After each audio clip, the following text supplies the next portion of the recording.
سلام، خسته نباشید. امروز یه جای خیلی قشنگی اومدیم، گرمابه مجلل پشت فروشگاه رفاه سراج جمهوری. اومدیم اینجا پیش آقا محسن که دوستان عزیزمون یه سری زدیم، گفتیم خالی از لطف نیست. تهران قدیم و حاج محسن عزیز مدیریت این گرمابه. حاج محسن از چه سال این گرمابه فعالیت می‌کنه؟ از سال 1322 فعالیت میکنه. شما از سال 1344 تشریف آوردید اینجا با پدر مرحوم. خدا رحمتشون کنه.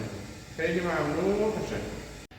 خب همونطور که ملاحظه میکنید به سبک گرمابه‌های قدیم نوشابه همه چی اینجا هستش. آقا محسن چند تا نمره الان در حال فعالیت؟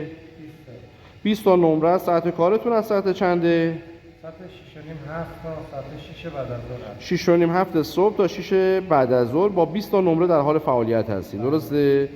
بله. اینجا آدرسش هم می‌فرمایید؟ خیابون ولیعصر بالاتر از خیابون جمهوری، کوچه بودرز، گرمابه مجلل.